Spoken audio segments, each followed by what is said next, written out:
The Force is old and full of shadows. The 13 chairs are empty. Late afternoon light falls through the floor-to-ceiling windows in long amber shafts, painting the circular floor in tones of bronze and fading gold. The air is still. Below, the traffic arteries of Coruscant move as they always move, rivers of light threading between towers, indifferent and perpetual. The city that does not stop for battles or funerals or the end of things. The Battle of Coruscant has been over for 6 hours. Somewhere in the temple below, the dead are being counted. Somewhere in the Senate district 2 kilometers east, a man is sitting behind a low desk waiting for a door to open. In the council chamber, a young man stands at the far window with his hands clasped behind his back. This posture is wrong for him. Anyone who has spent more than an hour with Anakin Skywalker knows that his hands are never still. They reach for things, adjust things, find edges to test, tools to disassemble, problems to solve in the physical world when the mental one becomes too loud. His restlessness is not a flaw. It is him. It is the kinetic expression of a mind that moves at a speed the body can barely approximate. But not now. His hands are folded at the small of his back, fingers interlocked, with a stillness that takes decades to earn. It is not Anakin's stillness. The weight arrives without warning, not as a vision, not as a voice calling from somewhere beyond the Force. It arrives as weight, complete, immediate, absolute, and the closest approximation the language allows is this. It is like a stone dropped into still water, except the water is a mind, and the stone is 23 years of a life not yet lived, and the impact does not make noise. It removes noise.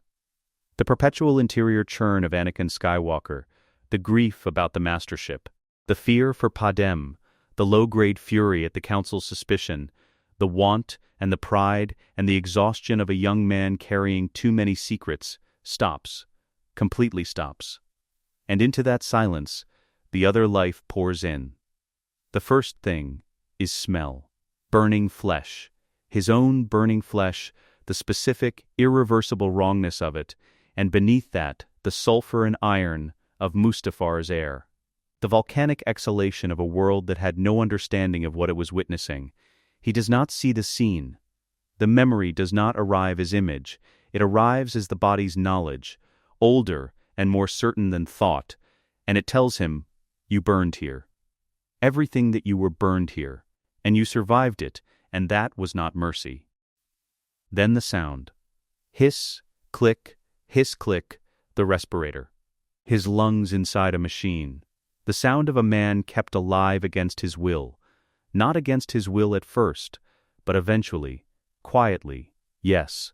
The rhythm that replaced breathing for 23 years, that became so constant it ceased to register as sound, and became instead the baseline texture of existing. The inhale on command. The exhale on command. The Force perceived through layers of carbonite damage and ruined nerve clusters and the dull, omnipresent ache of a body held together by engineering rather than health. He is breathing freely right now. He notices this. The air moves through him without resistance, without conversion, without the muffled quality of recycled atmosphere filtered through tubes.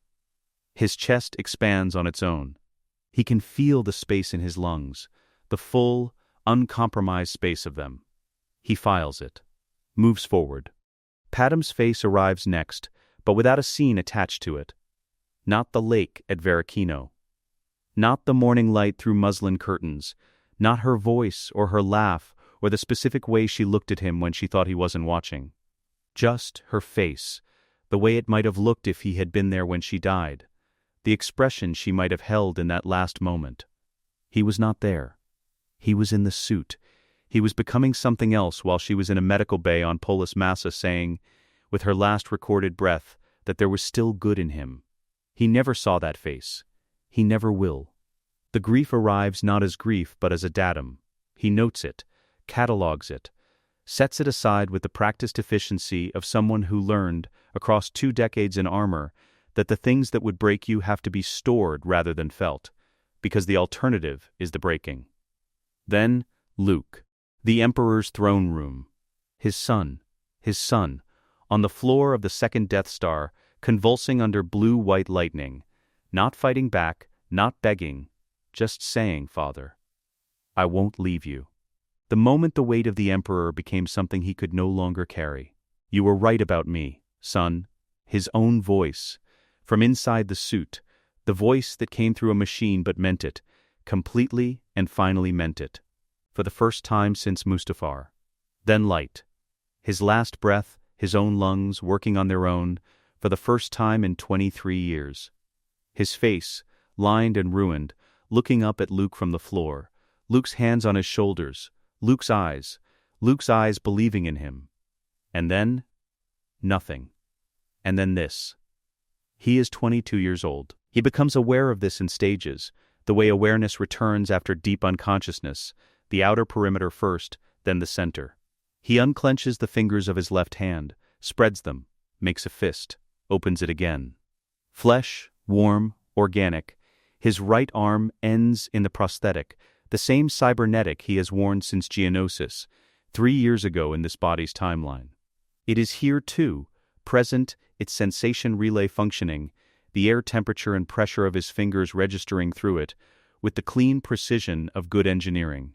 That arm is not new to him. He has carried it for 3 years in this timeline. But his left hand. In the suit, for 23 years, his left hand was mechanical. Both hands were mechanical. Everything below the shoulder was machinery. Now his left hand is not. It is flesh. Warm, every nerve ending reporting in with the quiet insistence of organic tissue doing what it has always done. That is the thing he has not had in 2 decades. He holds it, turns it over in the amber light. Then he takes a breath, a real one, unprompted, unassisted, the body doing what bodies do. And his chest fills completely, and there is no filter, no machine, no ache in the conversion, just air, just his lungs, just the simple animal fact of being alive in a body that works. He does not weep. He does not scream. He goes cold. The calculation begins before the grief finishes arriving, because this is what Vader learned and never unlearned. The grief will wait. The grief is always there when you reach for it. It keeps. The tactical window does not. What do I know? Palpatine is in the inner sanctum, 2 kilometers east. He has been expecting Anakin tonight, has been engineering this night for 13 years, the patient accumulation of wedges, the precise calibration of a young man's fears, the slow construction of a dependency so complete that Anakin did not recognize it as a cage until the door was already closed. Palpatine is behind that desk right now, warm-lit and certain, waiting for the variable he believes he controls to walk through his door. Mace Windu left this chamber minutes ago, 3 other masters with him, moving fast. The compressed, forward-leaning urgency of men who have decided something and are executing the decision before it can be reconsidered. In the sequence Anakin knows, in the sequence he carries in his body the way a man carries a scar, by feel rather than sight, Windu arrives at that office. The confrontation erupts, the duel begins, and a door opens. And a 22-year-old, who does not yet understand what he is about to lose, walks through it, and ends everything the wrong way. He has minutes, perhaps less. Palpatine is not the problem he has to solve first. He is not afraid of Palpatine. He has not been afraid of Palpatine since he stopped being Palpatine's, since the moment on the Death Star, when he chose his son over his Emperor, and discovered that 23 years of fear had simply been waiting for permission to end. He knows every combat tell, every manipulation technique, every contingency protocol, every exit from every room the man has ever occupied. He spent 2 decades inside Palpatine's architecture. He knows where every door opens. What he cannot do is kill Palpatine in a room with no witnesses and expect the Republic to survive the explanation. What comes after the confrontation requires more than a dead Sith. It requires the Republic to survive intact. It requires legitimacy. And legitimacy requires that Mace Windu walk into that inner sanctum already knowing what he is looking at. He is not going to Palpatine's office. Not yet. He is going to find Mace Windu. Anakin Skywalker turns from the window. The chamber does not change. The amber light holds its angles. The city continues its indifferent motion below. The 13 empty chairs remain exactly where the Order placed them, but the air moves differently. The man at the window is using Anakin Skywalker's face, standing in Anakin Skywalker's body, breathing with Anakin Skywalker's lungs. Every physical fact of him is 22 years old and alive in ways it was never going to be for very much longer, in the original sequence of things. He is not, in any sense the Force could cleanly name, the same person who was standing there before the wait arrived. He is something the room was not built for. He crosses the chamber. His footsteps are quiet, not stealthy, simply economical, each footfall placed with the ingrained precision of a man who spent decades learning to move as silently as the suit's hydraulics allowed. The body cooperates with the instinct now. It is lighter than he expected. Faster, he notes this with the detached interest of a soldier cataloging new equipment. At the threshold, he pauses. In the Force, Windu's presence is 4 floors below and moving, sharp, compressed, the focused weight of a man who has made his decision and is carrying it like a weapon. 2 minutes. Maybe less.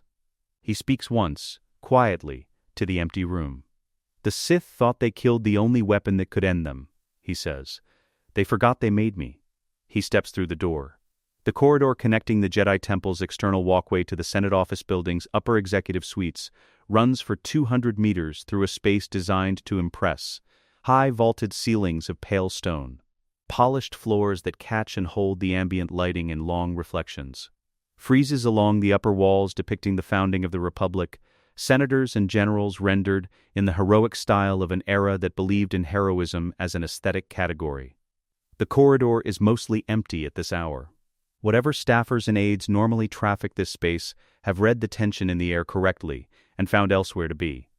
Mace Windu does not hurry. This is not because he is unhurried. It is because the way he moves at speed reads, to the untrained eye, like stillness, his robes barely shifting, his footfalls precise. His presence in the Force so compressed and deliberate that walking beside him is like walking beside something that has already arrived wherever it is going.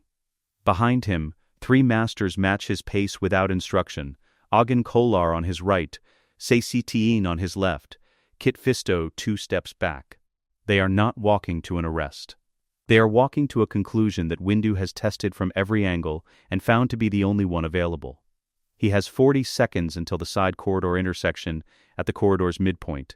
He uses 38 of them before Anakin Skywalker steps out of the junction ahead and falls into stride beside him without breaking the group's pace. Master Windu. Not now, Skywalker. You're going to arrest the Chancellor. Windu stops walking. It is not the sentence that stops him. It is the delivery. Anakin Skywalker has said provocative things in corridors before. He has said them to Windu specifically, on more than a dozen occasions over the years, and they always carry the same signature, the bright, slightly wounded edge of a young man who expects to be dismissed and is preemptively angry about it. The voice that just said those words does not have that edge. It does not have any edge. It is flat. Informational. The voice of someone reporting a fact about the weather. The 3 masters stop behind him. Windu turns. He has known Anakin Skywalker since the boy was 9 years old. He voted against training him and has spent 13 years watching events make the argument in both directions.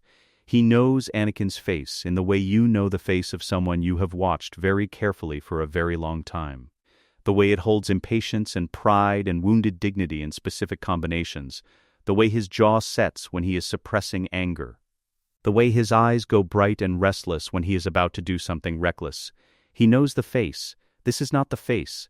The face is still. The eyes are not restless. There is nothing behind them that corresponds to a 22-year-old with something to prove. There is something behind them that Windu cannot immediately classify, and this in 38 years of active service. Across 3 wars and more combat situations than he bothers to count, this does not happen to Mace Windu. "Who are you?" he asks. It is not rhetorical. He is genuinely asking. Anakin looks at him for a moment. The corridor is empty in both directions. The sound dampening built into the Senate District's executive level does the rest. He speaks at normal volume, because he has already checked. Palpatine is Darth Sidious, he says. He is the Sith Lord the Council has been searching for. His master was Darth Plagueis, killed in his sleep approximately 15 years ago. His lightsaber is concealed in his right sleeve, spring-loaded housing, releases on forearm flex. In the duel you are about to walk into, he will use Form the Seven. Juyo, he will kill Kohler and Teen in the first 4 seconds, before either of them can establish a defensive posture. Fisto will last longer. You will be alone with him at the window of his office before the minute is out, and you will be winning, and then a door will open, and everything will go wrong. He does not pause between points. He does not check whether Windu is following. Every clone trooper in the Grand Army of the Republic has a behavioral modification chip implanted in their brainstem.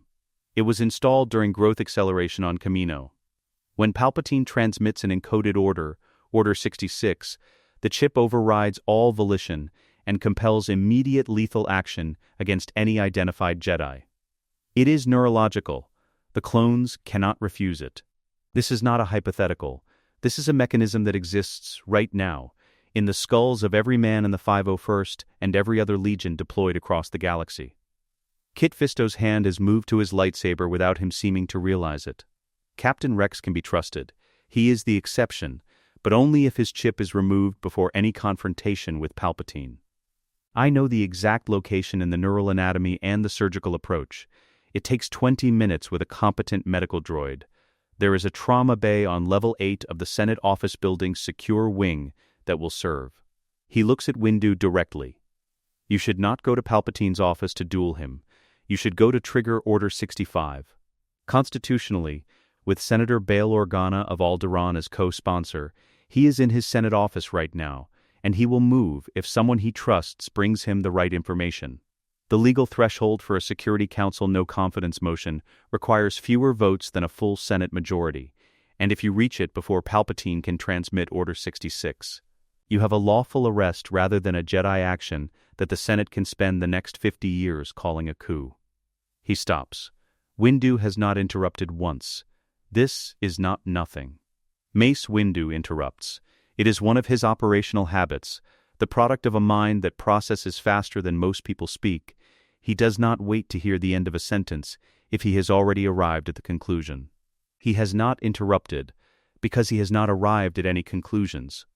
He is listening in the specific way you listen when the information arriving is structured in a pattern you recognize as real, not as a story, not as a theory, but as the product of direct knowledge.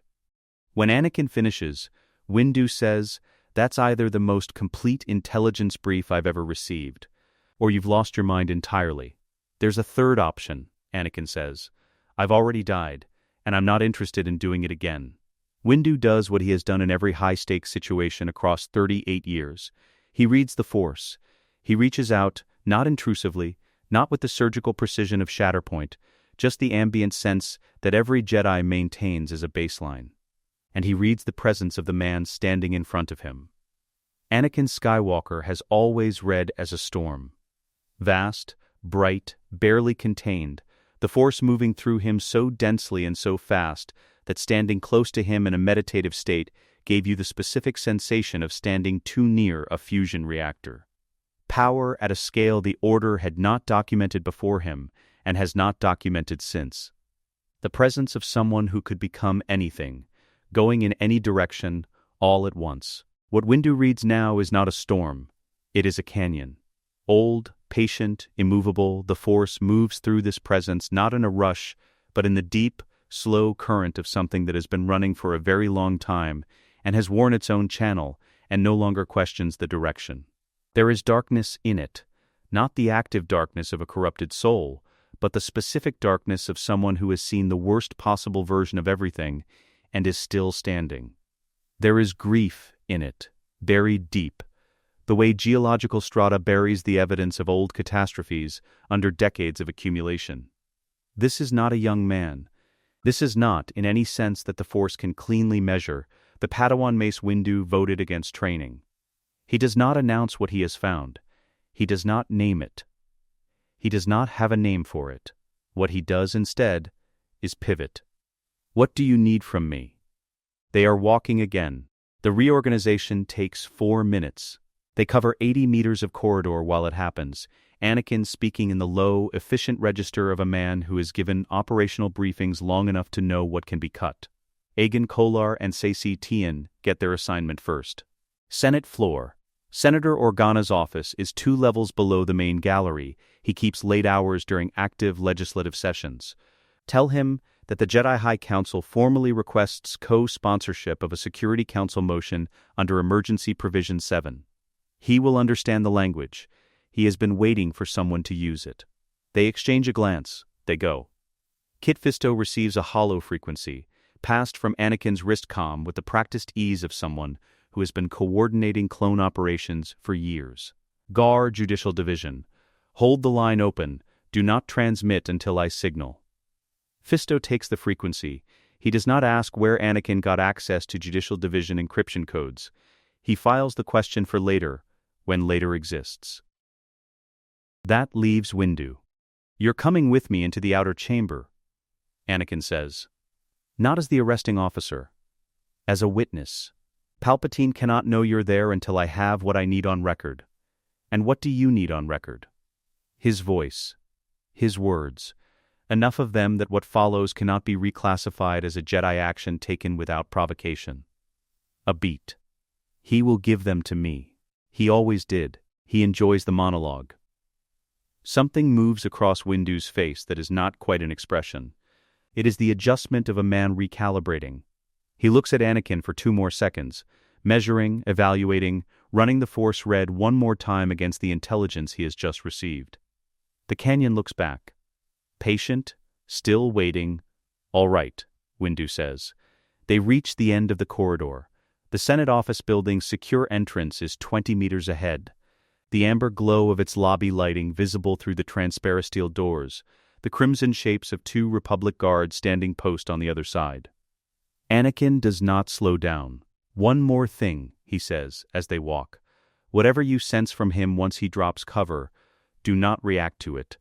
Not with the Force, not on your face, not with your hand near the blade. He reads response. If he sees that you know what he is before I have the recording, he changes the approach. Everything falls apart. You've done this before, Windu says. It is not a question. Not this, Anakin says. But something like it. Something that ended worse. The doors open ahead of them. They go in. The outer chamber of the Chancellor's suite is amber-lit and quiet. Lacquered Naboo wood panels line the walls, a detail Anakin registered once as a sign of the man's sentimental patriotism, and now registers as one more piece of a manufactured identity. The Naboo boy who made good, the reluctant Chancellor who only wants peace. 2 aides sit at workstations along the far side, heads down, performing the particular focused industry of people who have learned not to look up when certain doors open. Anakin walks to the nearest aide without breaking stride. The Chancellor's discretion protocol takes 30 seconds. The aide knows the phrase and its implications, private audience, no interruption, sealed corridor, and processes it without visible reaction. This is what the protocol is for. She signals the interior guards. The corridor behind Anakin closes.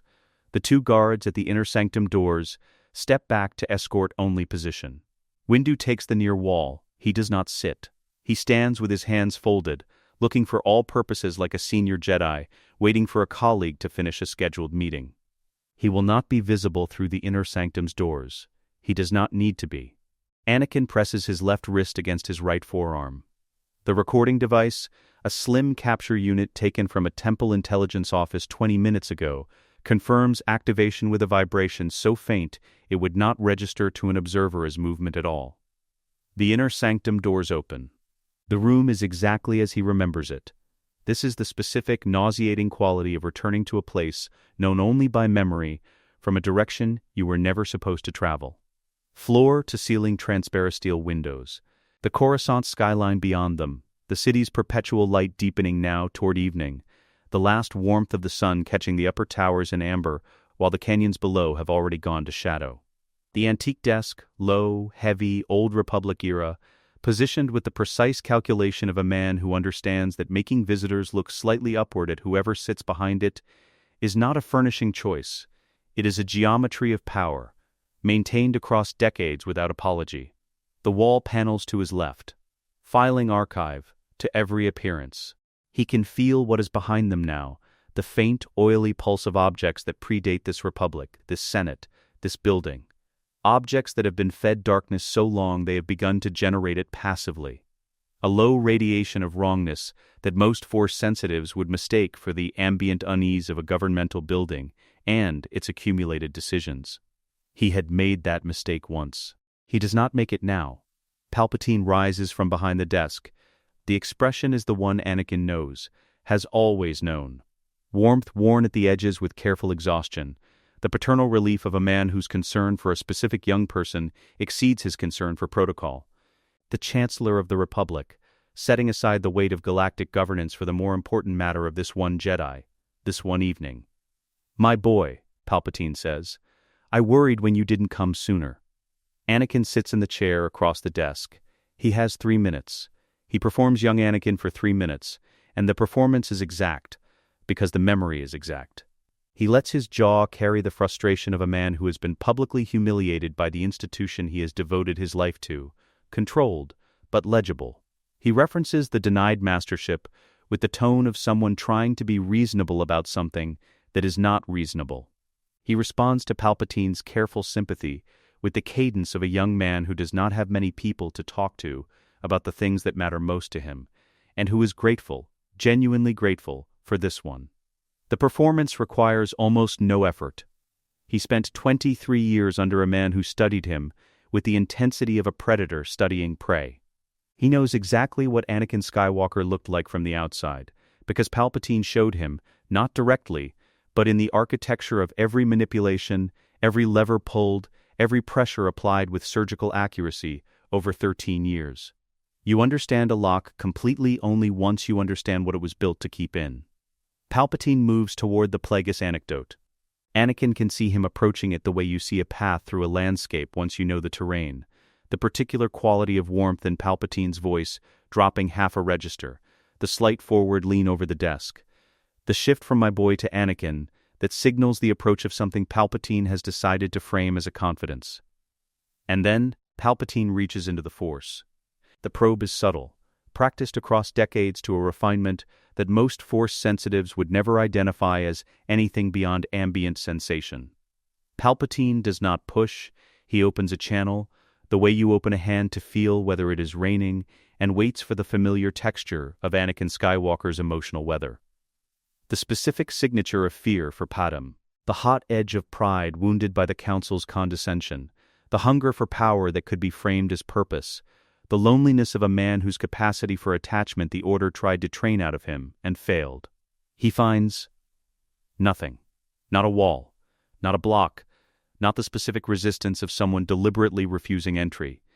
There is no resistance because there is nothing to resist against.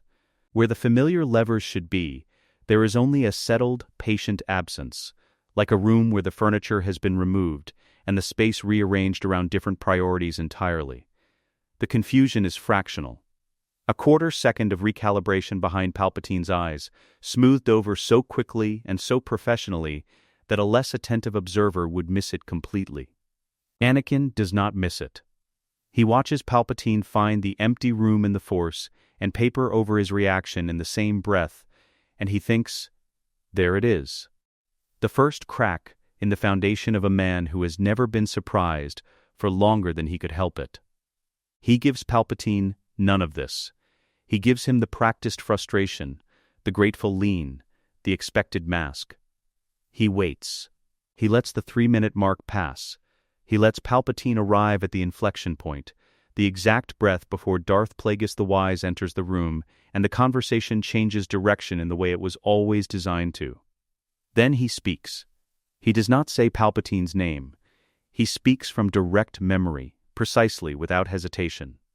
As though reading from a document he has reviewed many times, "You told me once that the dark side could prevent death. You told me this in an opera box, watching Mon Calamari dancers perform below us. You said it was a power the Jedi didn't teach. You called it unnatural." He pauses. He tilts his head very slightly to the right. The motion is unhurried and wholly, irreversibly wrong, not the tilt of a 22-year-old engaging with a surprising statement.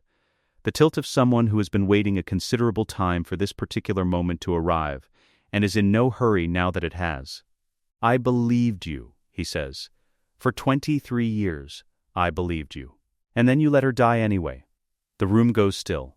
Not the stillness of silence, the stillness of a calculation stopping mid-operation, because the variable it depends on has transformed into something the formula cannot accommodate. Palpatine's face does something Anakin has seen only once before, in a throne room on a space station orbiting a forest moon, when a boy in black threw his weapon to the floor rather than become what the Emperor needed him to be. It goes blank. Not a controlled blank, not the smooth surface of a man managing his presentation. A sudden blank. The performance stops not because he chooses to stop it, but because the mechanism that runs the performance has encountered something outside its parameters and arrested itself mid-motion to re-examine its own premises. Beneath the blank, for 1 second, one single, visible, unguarded second, there is something Anakin recognizes precisely because he has never seen it on this face before. The specific shape of it is unmistakable once you know to look. Palpatine is afraid. Not of Anakin. Not yet, not specifically. Afraid of the unknown, the terror particular to a mind that has operated for 50 years from the position of knowing more than everyone else in every room, and has just encountered incontrovertible evidence that this is no longer the case. He does not know what he is looking at. He does not know where his variable went. He does not have a category for the being sitting across his desk in Anakin Skywalker's borrowed face. "My boy, the circle is now complete," Anakin says quietly. "When I left you, I was but the learner. Now, I am the master." The line means nothing to Palpatine. This is precisely why he uses it. It is a line that does not exist yet, spoken in another life on a space station that will never now be built, to a man standing in a corridor who will never now stand there. Palpatine has no context for it. He cannot have context for it. Its presence in Anakin's mouth is not an insult or a provocation. It is a diagnostic. It tells Palpatine, with the precision of a surgical instrument, that whatever has occurred to produce this person has occurred outside the boundary of his model of the universe. For a man who has built his entire existence on the certainty that he understands the parameters of what is possible, this is not merely alarming. It is the most frightening thing he has encountered in 50 years of meticulous, undefeated planning. He recovers. This is the most dangerous thing about Palpatine, not his power, not his patience, but this, his ability to recover from the unknown faster than most beings can register that recovery as necessary. He does not have the answer yet, but he does not need the answer yet. He needs time. He needs a new approach. He needs to locate the edge of whatever has changed and find the gap in it that all changed things contain. He begins a sentence about Padmé. He gets 4 words into it. Anakin raises his left hand, not toward Palpatine. Not a forced gesture, no current moves through the air, no pressure builds. Simply a raised hand, fingers slightly apart, palm open at chest height. The gesture of a teacher stopping a student mid-sentence, patient, absolute, requiring nothing beyond itself. "Sheev," he says. The word arrives in the room like something dropped from a significant height. Not Chancellor, not Supreme Chancellor, not even Palpatine. The first name, the private name, the Naboo name, the name belonging to a specific boy from a specific city on a lake country world, whose existence as a public servant of the Republic is the most elaborately sustained performance in the history of organized deception. "I know your name, your real name, Sheev Palpatine, of Naboo. I know what is in the wall panels behind me. I know what you keep in the desk drawer, the one you have not opened since I walked in, because you have been waiting to see whether you need it." He does not raise his voice. He does not lean forward. He does not accelerate. "I know what Darth Plagueis taught you, and I know what you did to him while he slept. And I know why." He stands. The motion is unhurried. He does not reach for his lightsaber. He does not move toward the desk. He simply rises to his full height and looks across the antique wood at the most powerful Sith Lord in 1,000 years with the expression of someone who has been carrying something very heavy for a very long time and has arrived, finally, at the place where he can set it down. "I know everything," he says, "and I have a recording running. So the next words out of your mouth will decide whether this ends with you in a cell or with you in the Force."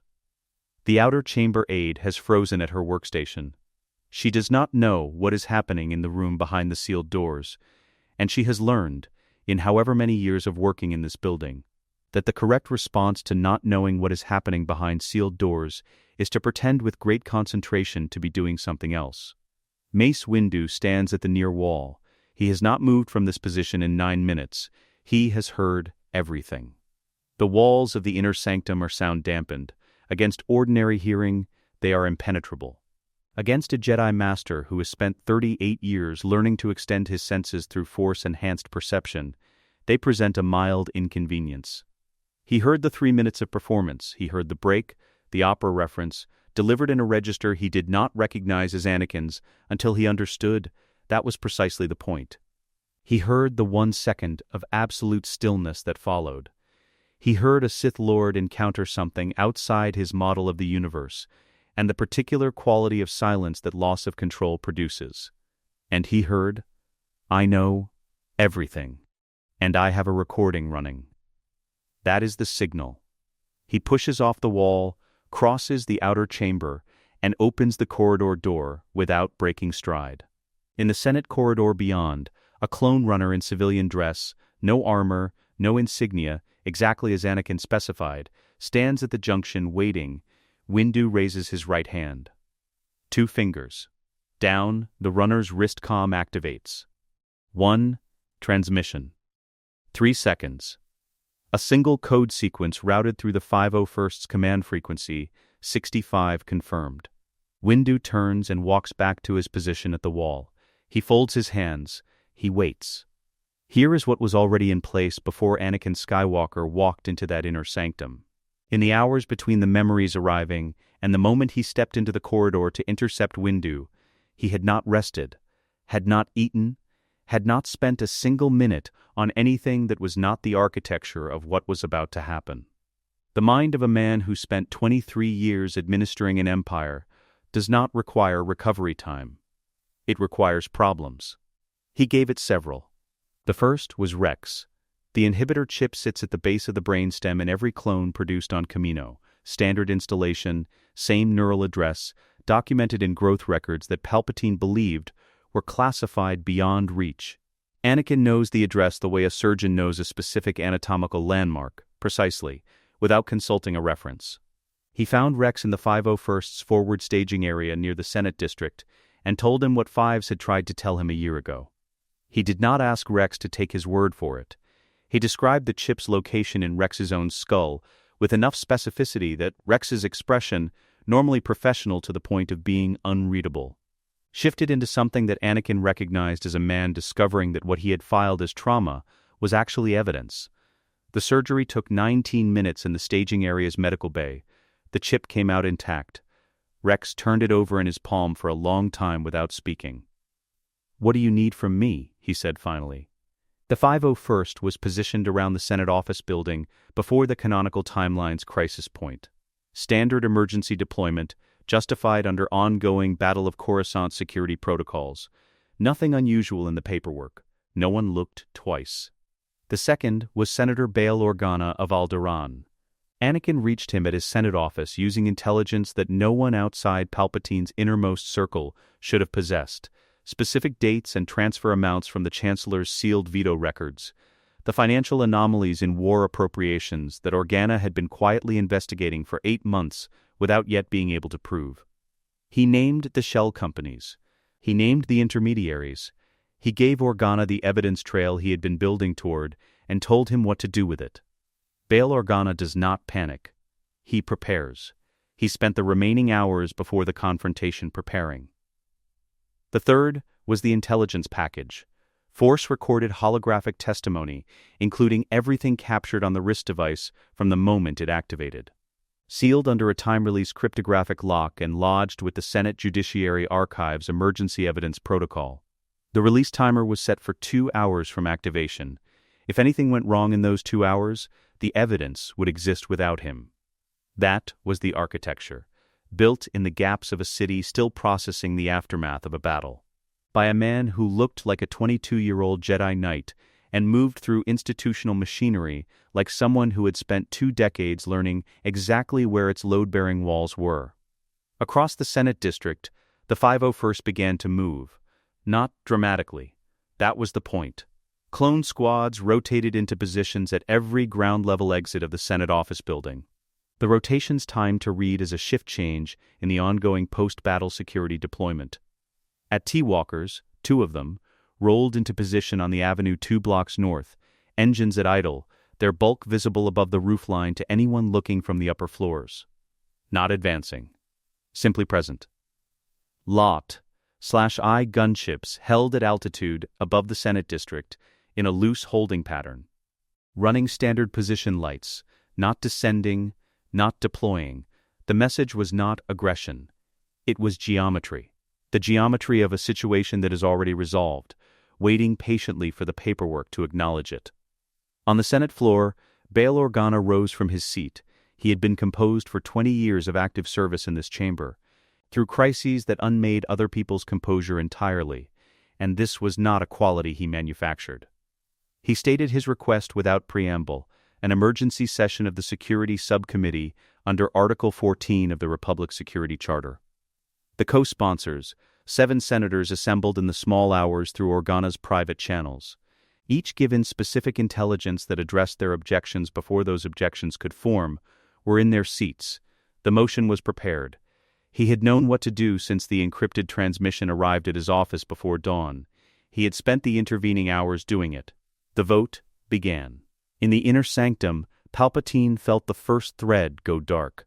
Masameda's communicator had been flagged under a judiciary warrant at 0400 hours. Administrative irregularities in war appropriations, specific and documented, the kind of allegation that triggered automatic account freezes and movement restrictions while investigation was pending.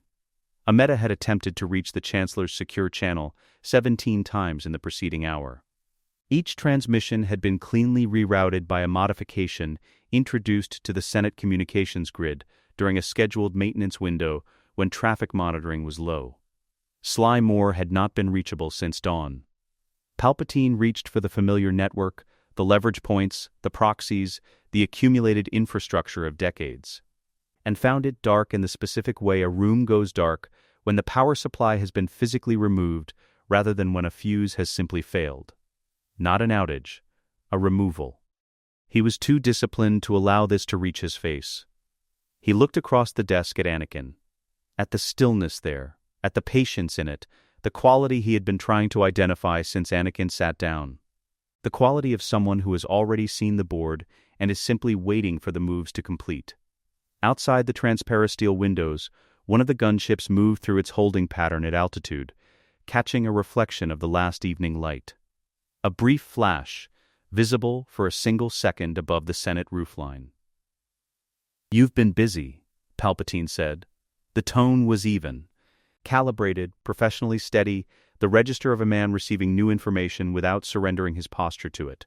But underneath the evenness, in the Force, where Anakin was reading with the unhurried clarity of a man for whom this is not a new skill, the rapid, intricate machinery of a supremely intelligent mind was running a recalibration. Testing exits it could already feel were sealed, finding the walls where Anakin had built them. "You taught me to be thorough," Anakin said. The lesson stuck, a silence, not uncomfortable, the silence of an equation completing. Palpatine's eyes moved to the window. Back to Anakin. Back to the window. He did not speak again. The Security Subcommittee vote cleared the threshold at 1947 hours, Coruscant Standard Time. Not a landslide. Several of Palpatine's proxies had made it to their seats in time and voted against. The margin was 11. In the Senate gallery above the chamber floor, the sound of 500 observers processing the same declaration at different speeds produced something rising and specific. Not panic yet, but its immediate precursor. The sound of a room discovering that the ground has moved and trying to determine, before it must act, how far. At the speaker's podium, the formal declaration was read into the permanent record. By authority of Republic Security Council Emergency Order 65, Supreme Chancellor Sheev Palpatine is hereby declared unfit for the continuation of office pending security review. Clone forces are authorized to enforce detainment. In the corridor outside the inner sanctum's outer chamber, the two Republic guards looked at one another. Their inhibitor chips received an activation signal. The chips processed it. Not Order 66, Order 65. Palpatine had approved the inclusion of Order 65 in clone programming a decade ago, with the complete confidence of a man who controlled the Senate and intended always to control it. He had never thought to make the Order inoperable against himself, because the premise of it being used against him was outside his model of what was possible. The chips processed it as designed. The guards stepped back from their posts, hands at their sides, awaiting the detainment team. 3 seconds later, Rex's voice came through on the command frequency. Calm, entirely professional. The register of a soldier reporting an operation proceeding on schedule. Order 65 confirmed. Senate perimeter sealed. Detainment team is 2 minutes out. Standing by for your signal, General. In the inner sanctum, Anakin's comm registered the transmission against his wrist. He did not look at it. He did not need to. He kept his eyes on Palpatine across the antique desk, on the man who had spent 50 years constructing the most elaborate political architecture in galactic history, and who was sitting now inside a trap built entirely from the materials of his own design, sprung by the one person in the galaxy who knew exactly where every mechanism was and what each one was for. "There it is," Anakin said quietly. He was not speaking to Palpatine. The council chamber, at full assembly, has a specific quality of attention. 12 practitioners of the Force, each trained across decades to occupy a space with complete presence, each carrying the weight of the crisis that passed the night before. The combined awareness in the room has texture. It presses. Yoda sits in his chair with his eyes closed. He has been sitting like that since the session convened, hands folded on the Geimer stick across his lap, ears slightly forward, the listening posture of a being who has had 900 years to learn that the most important information in a room is often the information not yet spoken. Mace Windu is awake on 32 hours without rest. This is not visible in his posture, which is precise and still, but it is visible in a specific quality behind his eyes, a flatness that comes not from exhaustion, but from having witnessed too many unexpected things in too short a period, and not yet having had time to process any of them. Kit Fisto sits with the particular careful neutrality of a man who was in a corridor yesterday and heard things that rearranged his understanding of several events he thought he knew. Shock Tai's arms are folded. The posture could be read as professional composure. It could also be read as a body that has discovered, overnight, that the control system she was responsible for overseeing on Kamino contained a mechanism she was never told about, and is holding itself very still while it decides what to do with that information. The chair in the center of the chamber, the position where a Jedi stands to address the council, is empty. Obi-Wan Kenobi is not seated. He returned from Utapau 2 hours ago, still carrying the dust of that engagement on his boots, and he is standing at the edge of the room with his arms at his sides. Not a council position, a witness position. His face is doing the thing it does when he is managing something he has not yet named. The doors open. Anakin Skywalker does not bow. He walks directly across the chamber floor to the far window, the window where, the evening before, 2 lifetimes collapsed into one body, and stands there with his hands clasped behind his back. His back is to the room. The amber morning light of Coruscant at dawn falls across the floor behind him. The silence extends. "Where would you like to begin?" he says, without turning around. He turns. He does not move to the center position. He does not stand in the supplicant's place that the chamber's architecture implies. He stands at the window with the light behind him, and he speaks in the register of someone delivering a historical analysis to a group of historians who were present for the events being analyzed and have not yet understood their significance. He is not angry. The council waits for the anger. Most of them, though none would admit it, have been waiting for it since Windu's report arrived. The anger would be legible, manageable, a familiar shape, They know how to respond to Anakin Skywalker's anger. What comes out of him is not anger. There is a Sith shrine beneath this building, he says. It predates the Republic. It predates the current Jedi Order. It was built when the Sith last held Coruscant, positioned deliberately under the ground where the Jedi Temple would eventually stand. Because whoever built it understood that dark side energy, radiating upward through stone and foundation over centuries, would degrade the Force perception of every practitioner who meditated in the rooms above it. He gives this a moment.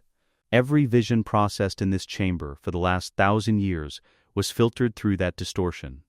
Every reading of the Force conducted in this room, the blindness that allowed Palpatine to operate for 13 years at the highest levels of Republic government, was not entirely a failure of vigilance. It was the structural compromise of the single faculty you relied upon to detect him. The temple was built here by design. You were warned by the location itself. No one looked down. Shakti's arms tighten slightly across her chest. Mace Windu's expression does not change. Yoda's eyes remain closed. Anakin does not wait for responses. He moves forward. The prophecy of the Chosen One, he says.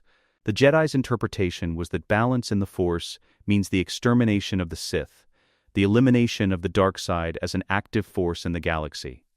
That was the military objective the Order built its hopes around. That was the framework in which I was evaluated, trained, and found periodically wanting. He pauses. Not for effect.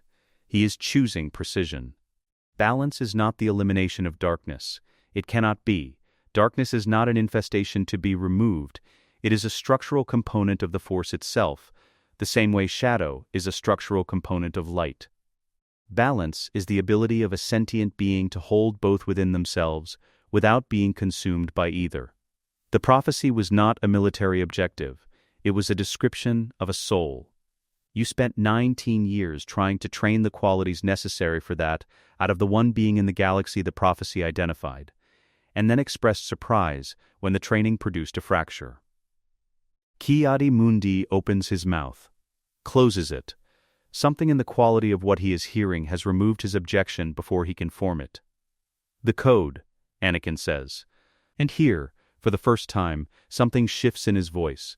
Not anger, not grief, but the specific flatness of a man addressing the direct cause of a wound he has carried long enough to understand completely. I am not here to dismantle the code. I'm here to tell you what it does when it's applied to the wrong population. A code written for contemplatives, for monastics, for people whose primary relationship is with the Force, and whose work is wisdom, that code, enforced without modification on soldiers. On people who watched other people die in every engagement of the longest sustained military conflict this order has fought in a millennium. He looks at the room. The prohibition on attachment was designed to prevent a specific failure mode, love, that becomes possessiveness, that becomes control, that becomes the dark side through the mechanism of fear. That is a real failure mode. It is worth preventing. But the application became a prohibition on love itself. On grief. On the acknowledgement that loss is real and that the inability to process it does not make it go away, it makes it accumulate. You created a generation of Jedi who were not permitted to grieve. And then you were shocked when the grief broke us. The room is quiet. Not the quiet of a rebuttal forming, the quiet of people who have just heard an accurate account of something and are determining whether they can afford to acknowledge it. Yoda opens his eyes. He has not moved. He has not interrupted. He has listened to the accounting the way he listens to the Force itself, without imposing a framework on what arrives, allowing it to be what it is before he decides what it means. He looks at Anakin with an expression that the narrator can only describe as recognition, the specific look of a being who is 900 years old and has just encountered something that merits those years, something worth the long life, something new. Wrong, we were, Yoda says. The room receives this. It lands the way things land when they are not performed, simply, with the full weight of what they are. Mace Windu closes his eyes briefly. Kit Fisto looks at the floor. About much, Yoda continues. About the code and how we held it. About the shrine beneath our feet that we did not think to question. About you. He pauses. The Geimer stick moves slightly in his hands, a small adjustment that is the only sign that he is choosing his next words with particular care. Something else has happened to you, young Skywalker. He touches his chest, over his heart. No longer young you are. In here. Tell us. Will you? Not what we failed.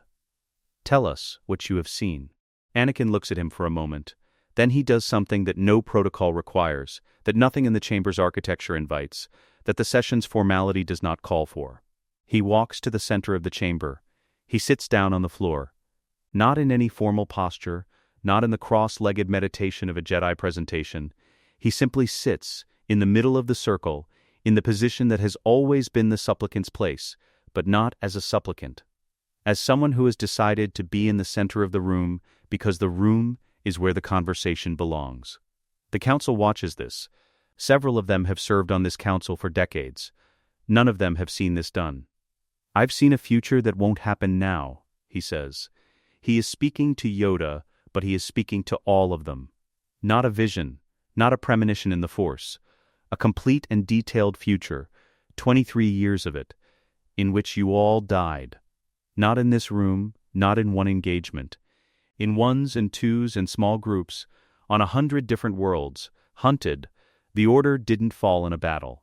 It fell in a single day, from the inside, because of the clone army and the chips in their skulls, and it fell because no one was left in a position to prevent it. The room holds this.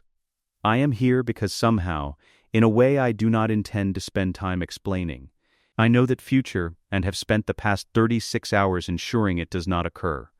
Palpatine is in Senate custody. The chips will be exposed. The Order will survive. What it does with that survival is your decision, not mine. He looks around the circle. At each face. I am not leaving the Jedi because I hate what you are. I'm leaving because what I've become doesn't fit inside your architecture anymore. I am something the Order doesn't have a category for. That is all right. The Republic will need all of us going forward, but it doesn't need me inside this building. No one speaks immediately. This is itself unusual. The Council does not often arrive at simultaneous silence. It is Obi-Wan who breaks it. He has been standing at the edge of the room for the entirety of this session, and he speaks now from that position, from the periphery, in the quiet voice of a man who is managing several things at once, and has chosen to set most of them aside in order to ask the one question that actually matters to him. Anakin, he says, what are you going to do? Anakin looks at him. For the first time in this chapter, something in his face changes. Not to the young man he was. That person is not available, is not coming back, is a version of himself that existed in a timeline he has spent 36 hours preventing. But to something warmer than the accounting.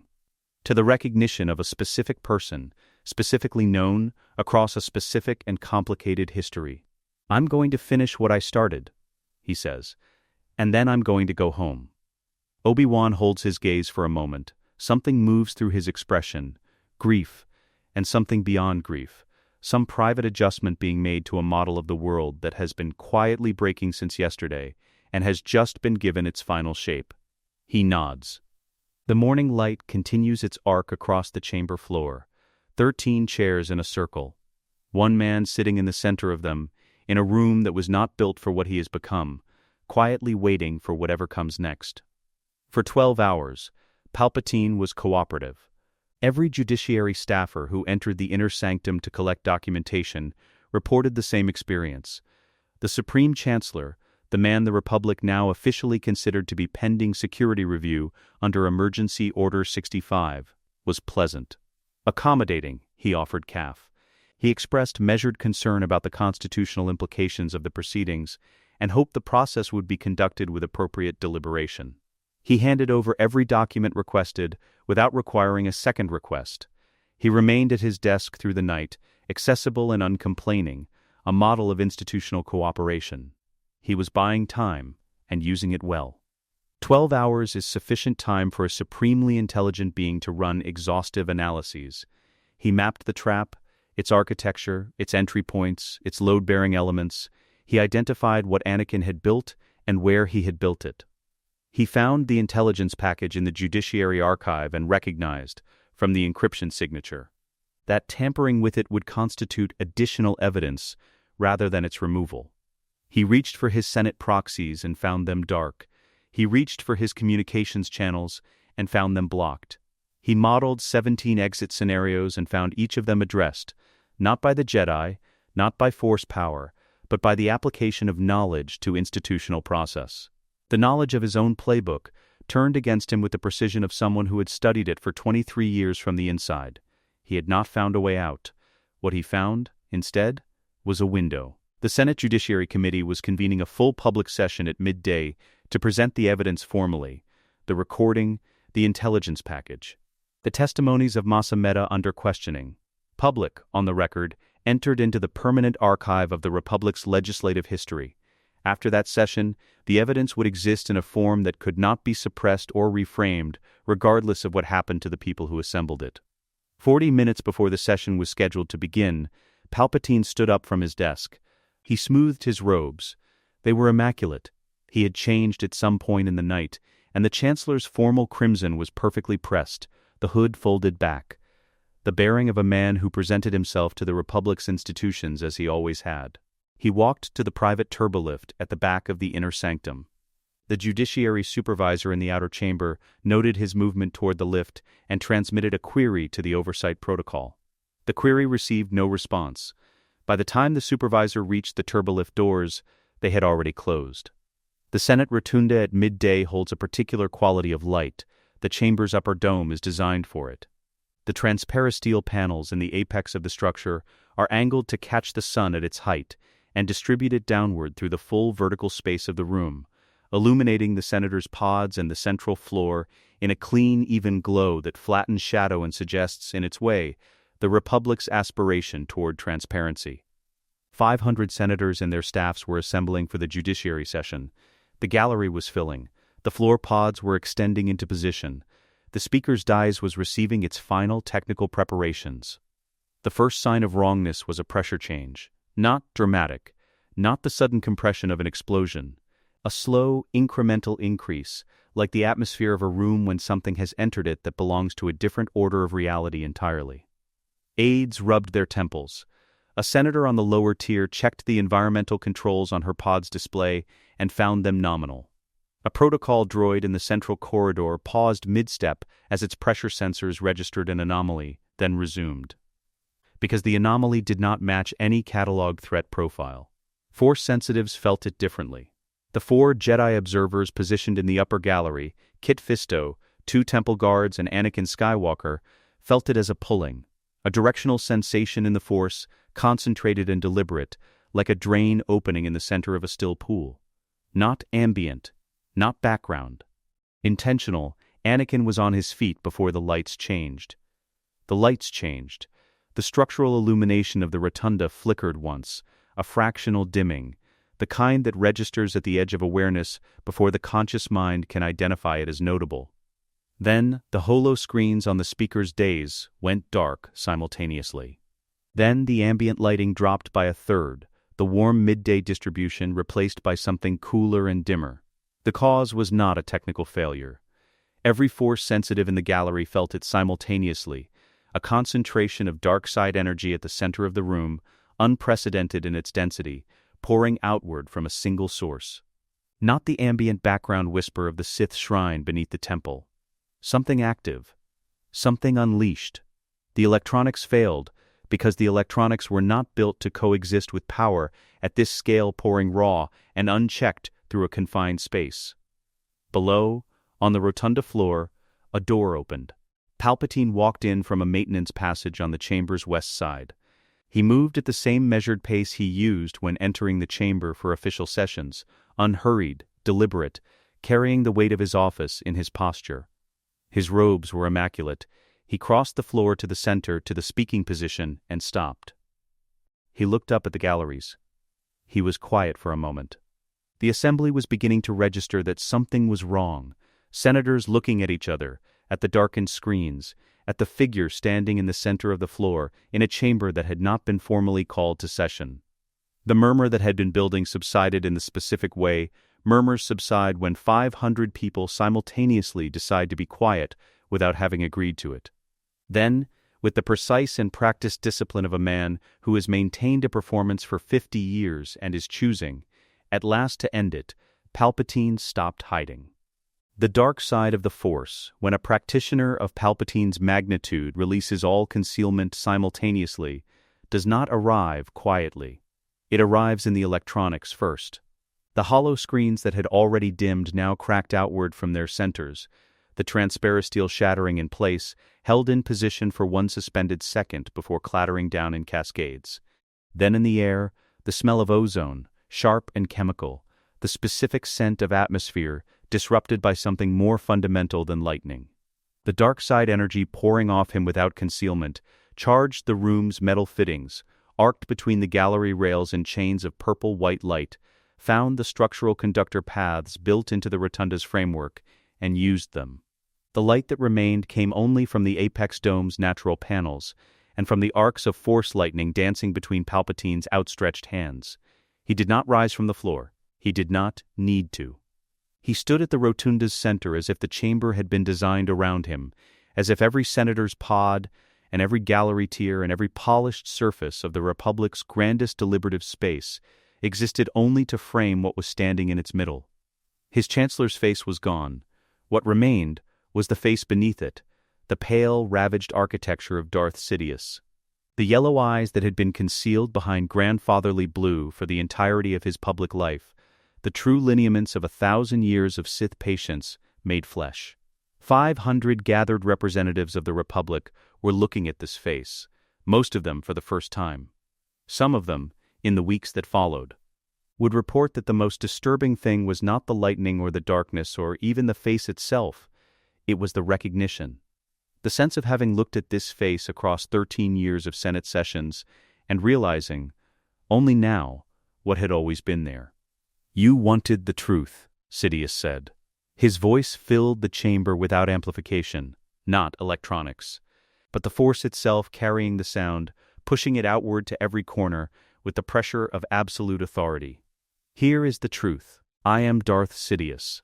I am the author of every war, every crisis, every vote that brought you to this moment. The separatist movement is mine. The clone army is mine. The war that has consumed this republic for the past 3 years was designed, funded, and directed from the office you granted me with your confidence. You built the instrument of your own subjugation and called it democratic process." The galleries were emptying. 500 people attempting to reach 4 exits simultaneously produced a sound like weather, a roar of voices and footfalls and scraping chairs that the lightning and the darkness rode over without difficulty. Some senators made it. Some senators crouched behind their pods. Some stood frozen, unable to process the gap between the situation and any prior experience that would tell them what to do. Sidious looked up at the witness gallery. Directly, with the precision of a man who has known exactly where Anakin Skywalker has been standing for the past 30 seconds. "You cannot stop me," he said. "Not with your laws, not with your ships, not with your Jedi." The lightning arced wide, catching the gallery rail 2 pods to Anakin's left, the metal singing at the contact. "Not with whatever you've become." Anakin came off the gallery. Not a leap, he was on the stairs before most observers registered that he had moved, descending the gallery levels at a pace that the chaos around him should have made impossible, and did not. Senators pressed against the walls to let him through without being asked. The Force moved around him like a bow wave, not aggressive, not pushed, simply the ambient reality of a significant presence in motion, parting the crowd the way the prow of a ship parts water. He reached the rotunda floor. He walked across it. The dark side energy was everywhere, in the crackling of the arcs between the metal fittings, in the haze of ionized air, in the ozone smell that had settled into every surface. It was not trying to kill him. Not yet. It was filling the space, demonstrating what occupied it. The way a predator will fill a territory with its presence before deciding whether what has entered belongs there. He walked through it without adjusting his pace. 30 meters from Sidious, he stopped. He planted his feet. He did not draw his lightsaber. He did not raise his hands or adopt a combat posture or do any of the things a Jedi does when preparing for a confrontation. He simply stood, on the rotunda floor, with his hands at his sides. Then he reached down. Not physically, not a gesture. He reached through the Force, downward, through the marble of the floor, through the engineering of the building's foundation, through the bedrock of Coruscant's artificial surface, down to where the old stones were. Down to the Sith shrine that had been warping perception in this district for 1,000 years. He felt it the way he had described it to the Council that morning, the oily pulse of it, the low-frequency darkness of very old and very deliberate malice. He went past it, past the shrine, past the manufactured dark, into what existed underneath all constructed things.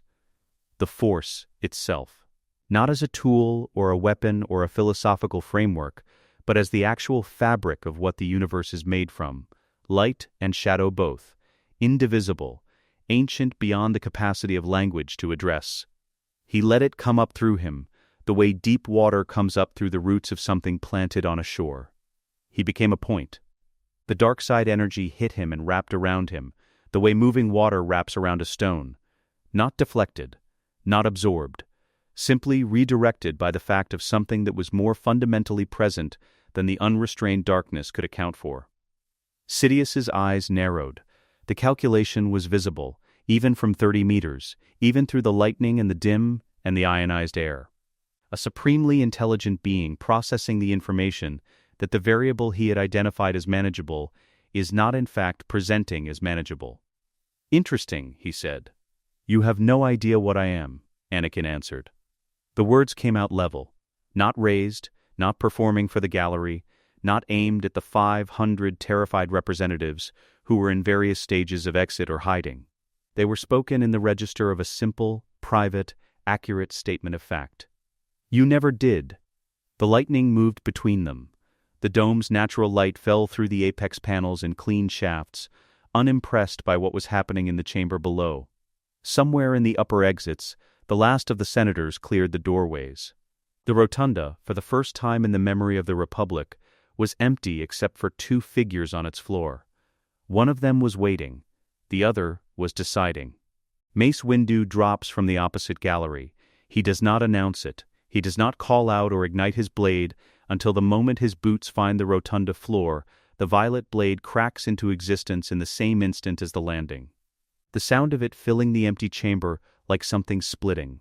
The rotunda's acoustics, designed to carry the voice of a single senator to 500 pods, carry the ignition to every corner of the room and back again, the echo arriving a half-second after the source and layering over it. Sidious turns toward the sound. He and Anakin communicated in the 2 minutes before Windu moved through battle sign, the hand signals of soldiers who have operated together long enough to build a private language out of gesture. No words. Anakin did not need words. He needed Windu to know 3 things: the position Sidious was in, the position he needed Sidious to occupy, and what Windu should do with his blade form when the fighting started. Sorasu, not Vapad. Windu understood. He ignited his blade and moved. Sidious recalculated in the time it took Windu to cross the distance. 2 opponents. He had fought 2 opponents before. The mathematics of it were familiar. A partitioning of attention and aggression. The management of 2 threat axes simultaneously. He assigned Windu the higher threat classification. Vapad's feedback loop was the only mechanism in the galaxy that had ever pushed him to the edge of his capacity, and he would not allow it to establish itself. He would suppress it early, contain the Corellian Master, and manage Skywalker from a position of controlled superiority. He extended his hand toward Windu.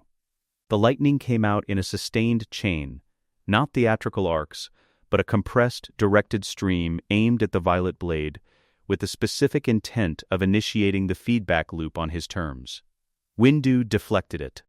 Cleanly, quietly, the violet blade moved in a tight arc and sent the energy into the floor, where it dispersed through the marble with a crack and a bloom of scorched stone.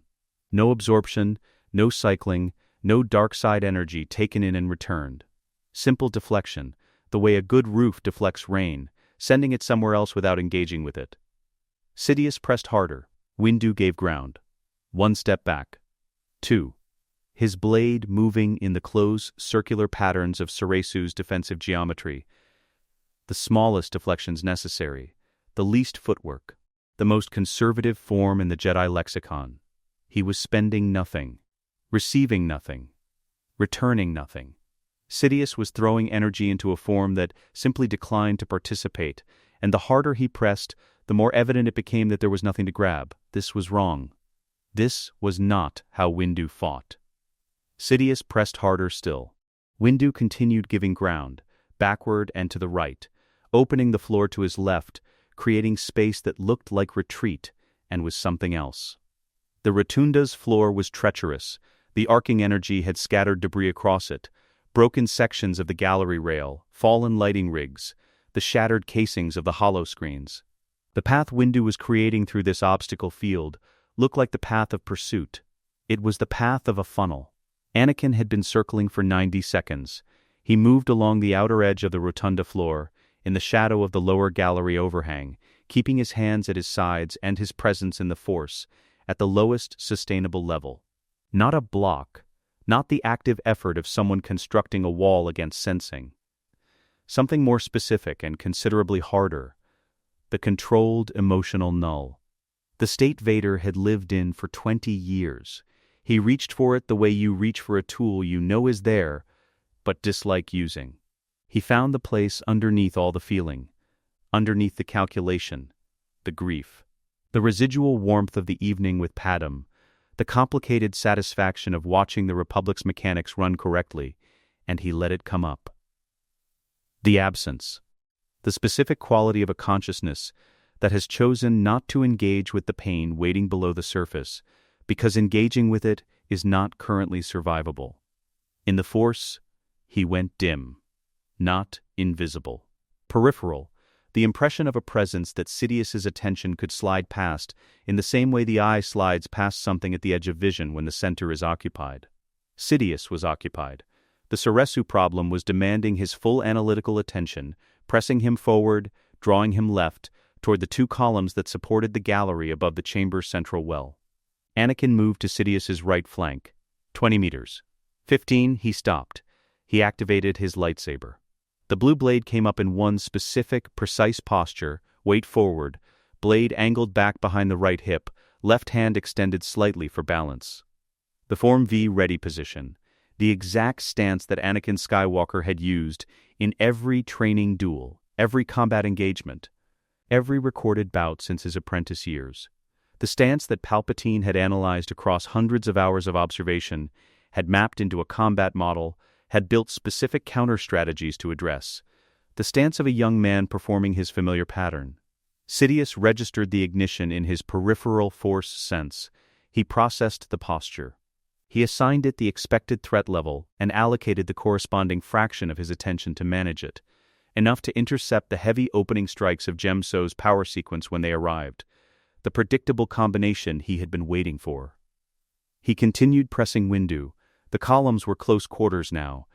Debris from the energy discharge lay to Sidious's left, a fallen lighting rig and 3 sections of shattered gallery rail, reducing his lateral mobility to a single viable step.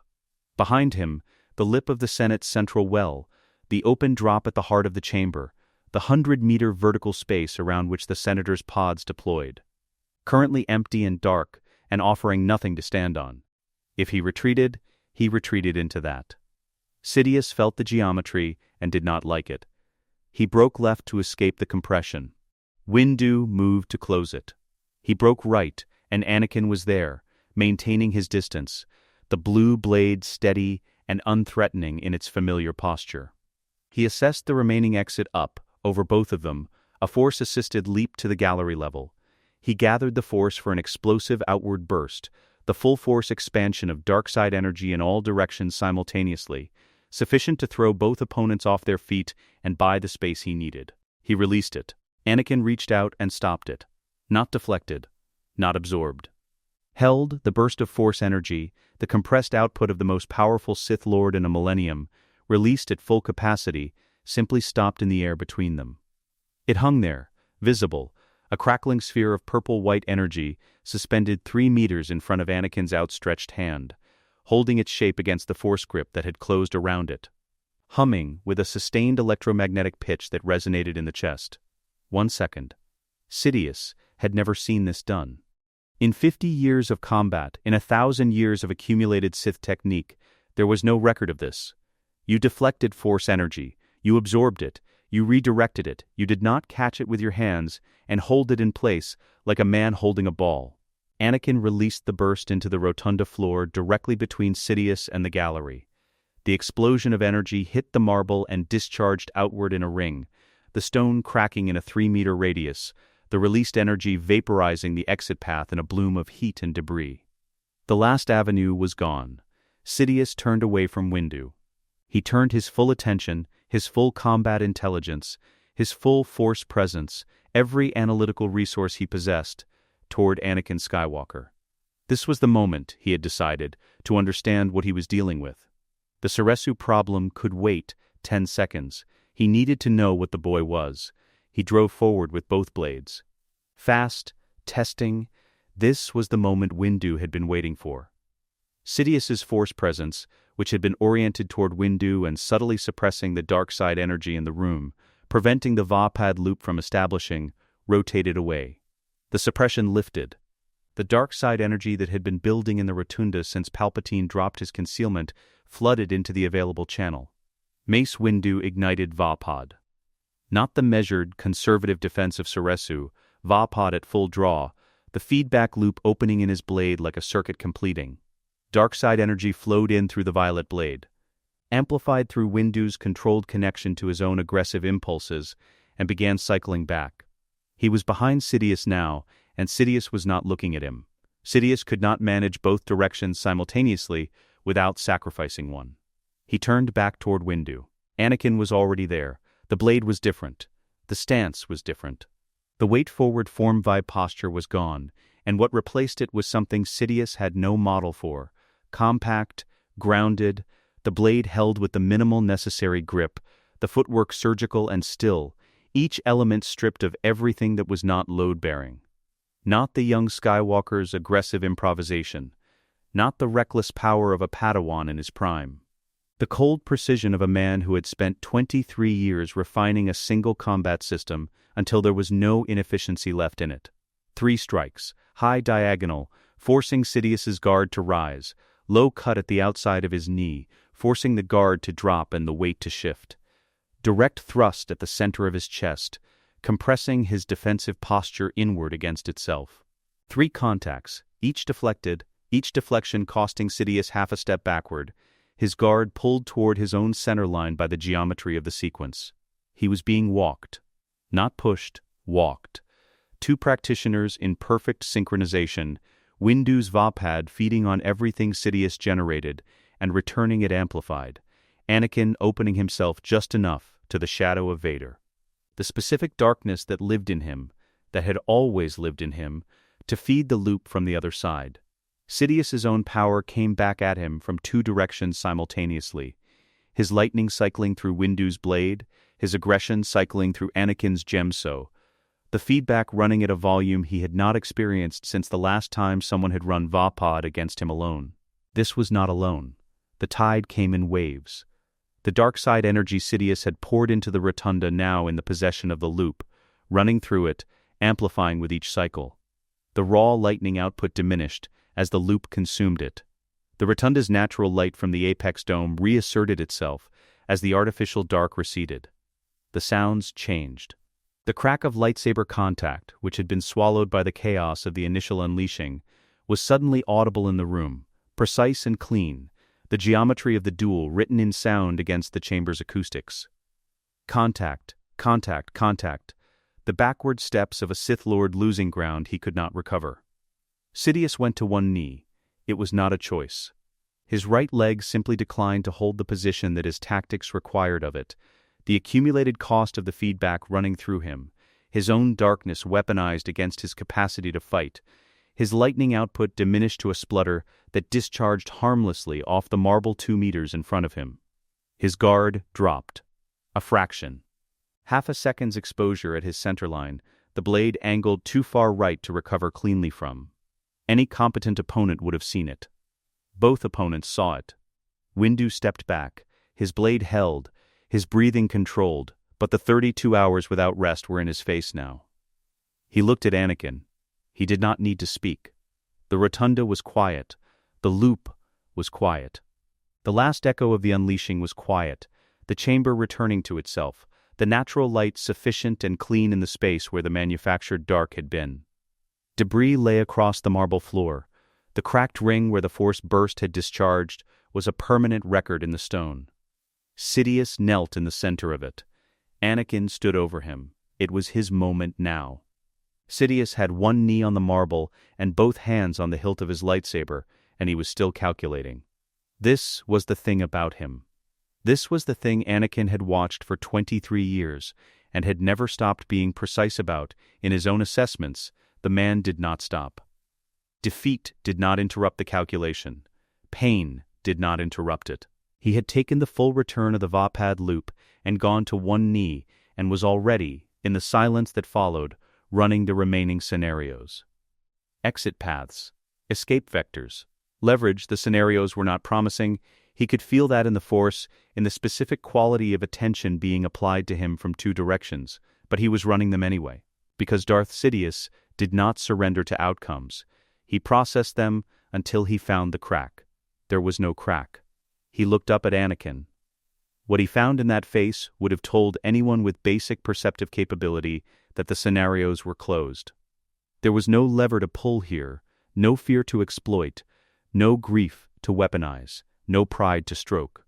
The inventory of options that had worked on this face across 13 years of patient, meticulous cultivation was simply not present, not suppressed, not defended against, but absent in the way that things are absent when they no longer exist. Sidious filed this. He set aside the calculation, not because he had accepted the outcome, but because he had identified something more useful in the moment: accuracy. He had spent 50 years trading in falsehood so complete and so sustained that the truth, by contrast, had become a tool he almost never deployed. He deployed it now. "You should have come to me as you were," he said. His voice was quieter than it had been during the unleashing, no force amplification, no theatrical delivery. The voice of a man speaking to another man in an empty room about something that genuinely interested him. "I built a version of you. In my mind, across 13 years, I constructed what I believed you were and what I needed you to become. I was accurate about some of it." He paused. "I was not accurate about the depth of it. You were always more than I expected. Always more than the suit could hold." He was not begging. The Sith did not beg. He was doing something considerably rarer. He was acknowledging a miscalculation with the specific precision of someone who had made very few and found this one instructive. "It's a pity," he said. "What you might have been." The rotunda held the silence. 8 meters away, Mace Windu had not moved. His blade was still ignited, the violet light steady in the still air of the chamber. His breathing had returned to normal. He was watching, and he was allowing the silence to exist without interrupting it, because he had spent enough time in the last 36 hours observing the person standing over Sidious to understand that the silence was not empty. Anakin stood over Palpatine. He took the inventory. He had been carrying it for 23 years in the suit, and he took it now one final time with the clarity that comes from standing in a space where the accounting is finally complete. This man had arranged the death of his mother.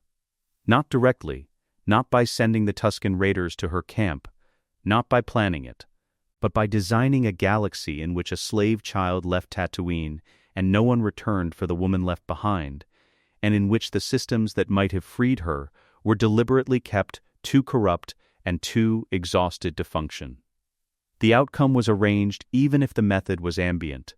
This man had engineered the destruction of everything Anakin was before the suit, had found the specific vulnerabilities: love, pride, fear, the desperate hunger of a boy who had been exceptional since birth and was never, by the Order's design, permitted to feel exceptional, and had pressed them with the precision of an instrument calibrated over decades of observation, had waited, patiently and with absolute confidence in the outcome, for the moment when Anakin's love for Padmé would become the lever that turned him.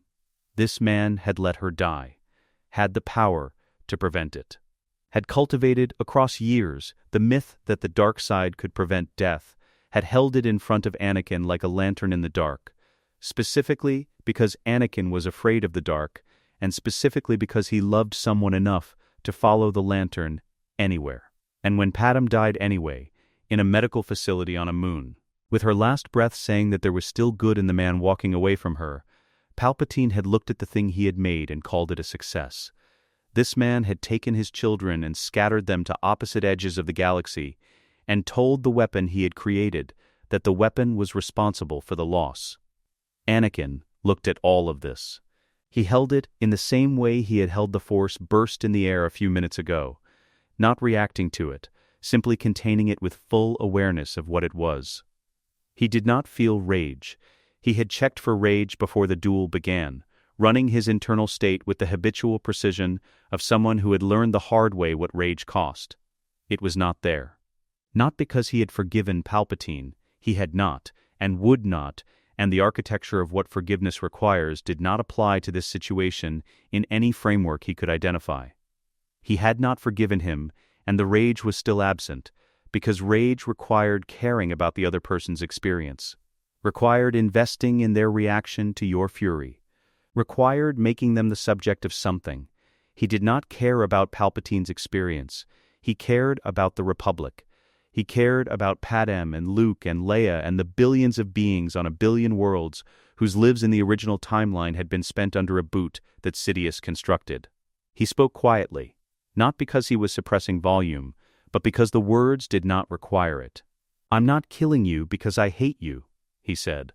"I'm killing you because you are a danger to every living being in this galaxy, and there is no cell in any facility in the Republic that can hold you, and no court proceeding that can try you safely, and no outcome other than this one that ends with the danger removed." He raised his blade. "This is not a sin. This is a surgery." Sidious looked up at him. The yellow eyes were clear, not afraid, past fear into something more precise, the specific attention of a being who has identified that the scenario has finalized and is giving it the consideration it deserves. "The prophecy is being fulfilled," Anakin said, "brought to the Force not by suffering, not by war, not by love lost or darkness won, by choice." He held the blade steady. "My choice, clear-eyed and free."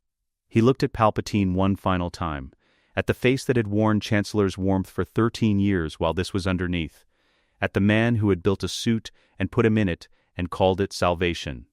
"You were right about one thing," he said. "I am more than the suit." The blade came down. The Force did not recoil. The narrator notes this because it matters. In the moment of a dark side act, in the moment of a killing driven by rage, by fear, by the possessive fury of someone who has chosen the wrong thing for a reason they are telling themselves is the right thing, the Force registers it. There is a quality of disturbance, a turbulence, the specific sensation of a stone thrown into still water and the ripples moving outward. There was no disturbance. What happened instead was the opposite. A release, the sensation of a pressure that had been sustained across an unimaginable span of time, across 1,000 years of the rule of two and the patient, architectural darkness of two masters, carefully cultivating the conditions for exactly this moment, finally, completely, ending. Not with ceremony. Not with triumph. With the quiet, absolute finality of a thing that is simply stopped. Like a breath the galaxy had been holding for a very long time, the rotunda was still. Mace Windu stood 8 meters away and did not speak for a long moment. He looked at what remained, and he looked at Anakin, and he extinguished his blade. The violet light died. The chamber was lit only by the natural light from the apex dome, clean and even and entirely sufficient. "It's done," Windu said. "Yes," Anakin said. The word arrived without weight, without relief, without the quality of release that the narrator had described in the Force. Simple acknowledgement, the way you acknowledge that a calculation has completed. A pause. Windu stood in it, and what he did with his face in that pause was a private thing that the narrator does not intrude on. He had been awake for more than 30 hours. He had witnessed the previous 36 hours from a position of close proximity. He had fought beside this person. He had heard the accounting in the council chamber. He had watched Anakin Skywalker stand in an empty Senate rotunda and fulfill a prophecy the Order had spent 19 years misreading. "How do you feel?" he asked. Anakin considered this. Not performed consideration, actual consideration, running his internal state with the same precision he had run it before the duel. The force around him was clear. Not triumphant, not elevated, not the specific high-amplitude state of someone who has won something. Not devastated either, not the crash of someone who has spent everything. He was present. Simply present, in a room, at the end of something, with his feet on the floor and his lungs working. "Clean," he said. One word. He did not elaborate. He did not need to. The word contained everything it needed to contain. 23 years of darkness carried in a suit, and the specific quality of a consciousness that has set it down and found the space where it was lighter than expected. His calm chirped. Rex's voice came through with the crisp, professional delivery of a soldier reporting on an operation that has concluded on schedule. Senator Organa confirms the judiciary is secure. Mace Windu is in custody. Senate communication systems have been restored to standard operation. The chamber is requesting an address from the general at his earliest convenience, sir. And the 501st is standing by for orders. Anakin looked at the rotunda. At the cracked marble where the force burst had discharged. At the debris from the unleashing scattered across the floor.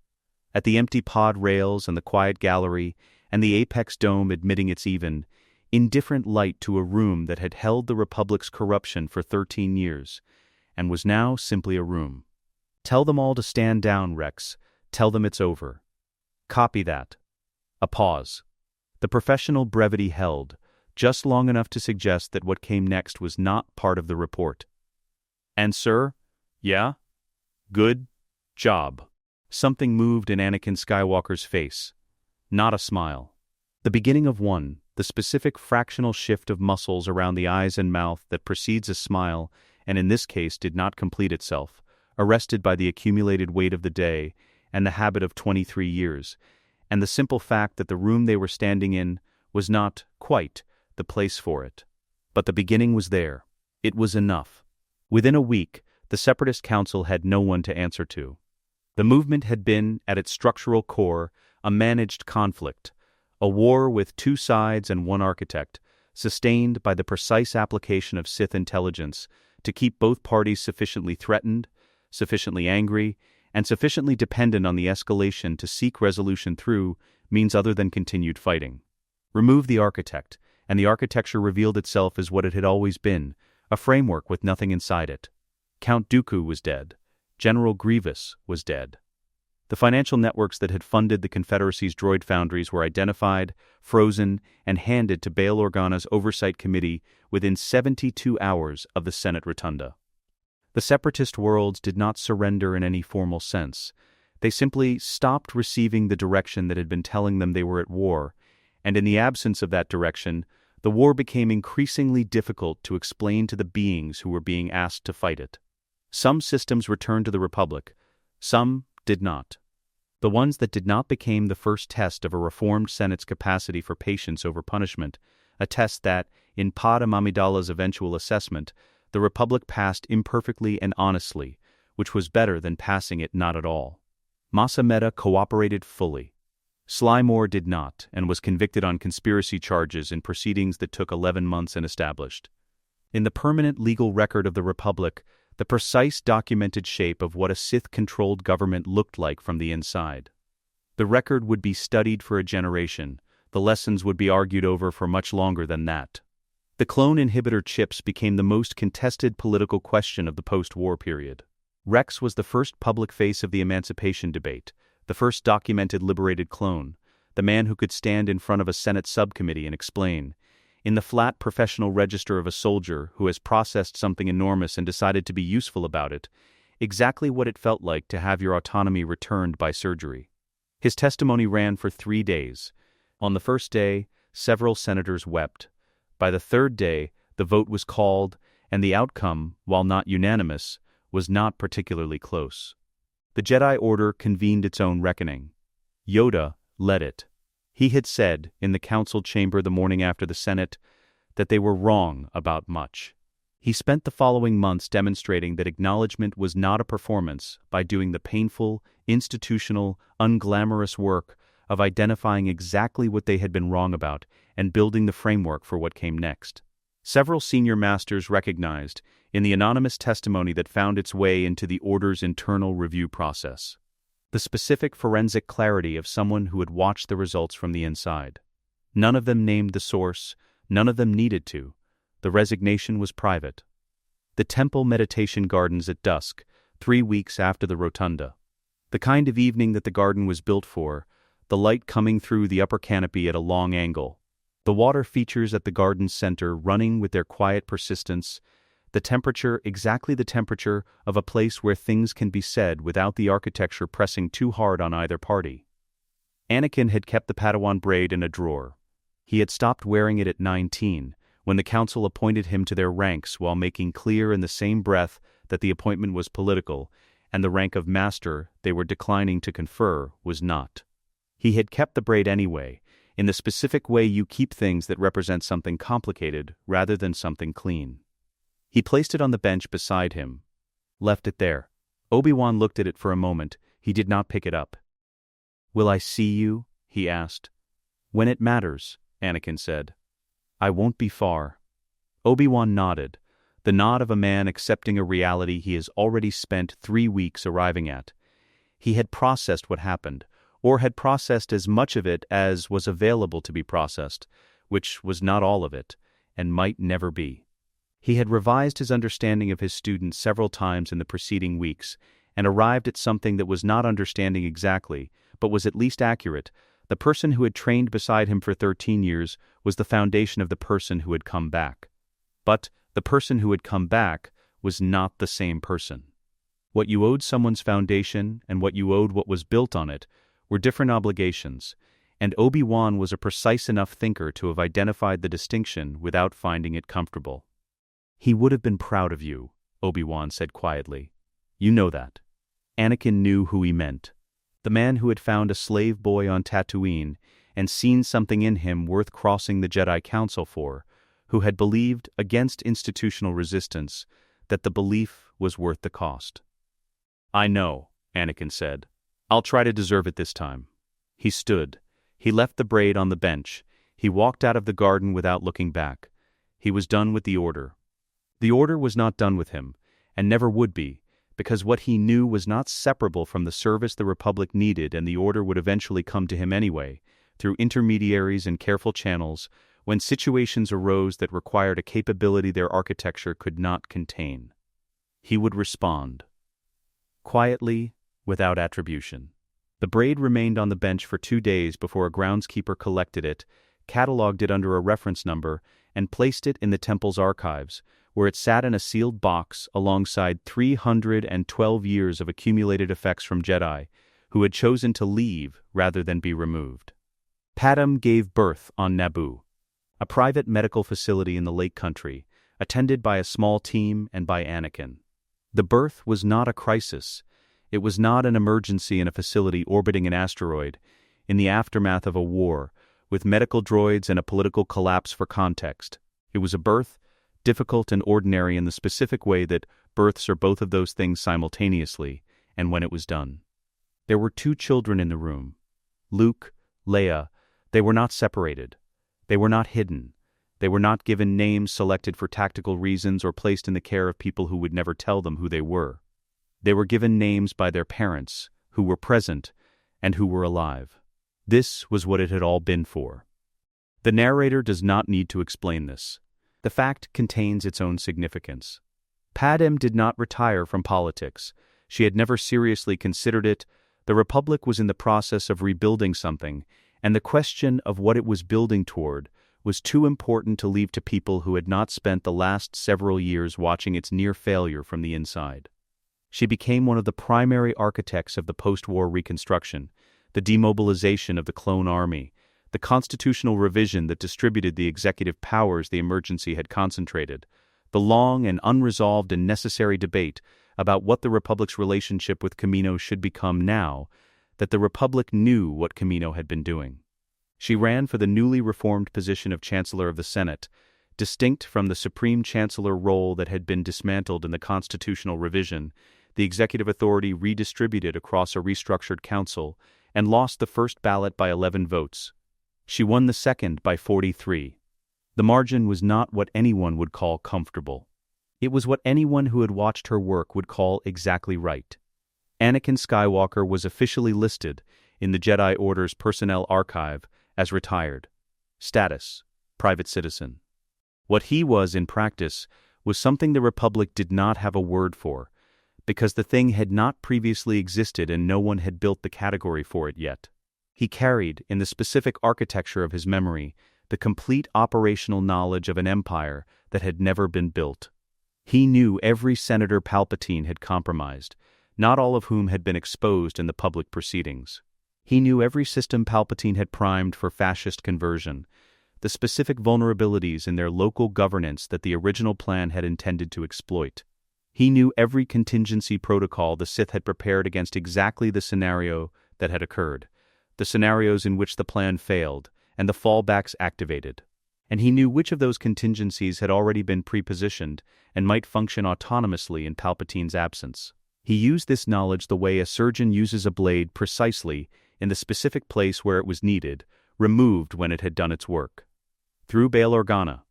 Through Rex, who was running a small, informal advisory cell of liberated clones that had no official designation and no official budget, and was funded in ways that Bail Organa's administrative assistants had learned not to ask detailed questions about. Problems were identified before they developed. Threats were addressed before they required public response. Twice in the first year, situations arose that required a capability Bail Organa could not describe in any formal communication and had to reference in his private correspondence as the other thing. Anakin handled the other thing. He was not a hero. He was not operating in the light. He was the shadow the Republic cast when it faced something it was not built to handle. The thing you need when the law has run as far as it can reach and the space beyond the law's reach is not empty. He came home every evening to a house on the lake at Varakino, where 2 children were learning to walk. 1 year after the divergence. Evening on Naboo. The light on the lakes in the late hour was long and amber, the specific quality of a sun completing its arc over water, the warmth of it unhurried and without agenda. The terrace of the Varakino house faced west and caught this light directly, and someone had built it that way deliberately, understanding that there would be evenings when what was needed was simply this: light on water and somewhere to sit in it. Luke was asleep in his lap. The weight of him was solid and particular, the specific, trusting heaviness of a child who has fallen asleep in the arms of someone they have decided is safe. He had Padm's eyes when he was awake, which he was not at the moment, and the beginning of something in the set of his face that was his father's without yet having the context to be anything specific. He would sort himself out. He had time. Leia was on the floor of the terrace nearby, sitting upright with the focused posture of someone conducting an assessment. She was 12 months old, and had been sitting upright without assistance for 6 weeks, which was early, and had been conducting assessments for longer than that.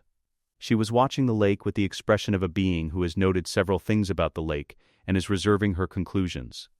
She turned and looked at Anakin for a moment, with dark eyes that were already Padm's eyes exactly, and then turned back to the lake, having apparently filed him under known entity, not currently requiring further investigation. Padmé came out onto the terrace and sat beside him. She had been inside reviewing the morning's Senate dispatches, which she did every evening before the light failed, because the Senate dispatches did not care about the light on the lake, and she had developed, across a year, a system for handling this. She sat down and leaned into his shoulder, and he shifted slightly to accommodate the lean without disturbing Luke, which was a small physical coordination that had taken them several weeks to develop, and that they now performed without thinking. Below, the lake caught the last of the light. "You're thinking about it," she said. Not a question. "Always," he said. What it was, what I was. A pause. The water moved. Leia said something brief and declarative to the lake, in the language that 12-month-old humans use when they are addressing the world before the world has given them the vocabulary to be more specific. "And," Padmé said. He looked at the sleeping boy in his arms. He looked at the girl on the floor, who was now looking back at him with dark eyes that were already considering something about the world. "And I think the prophecy was true," he said. "I think balance doesn't mean the dark disappears. I think it means you find a way to hold both without being destroyed.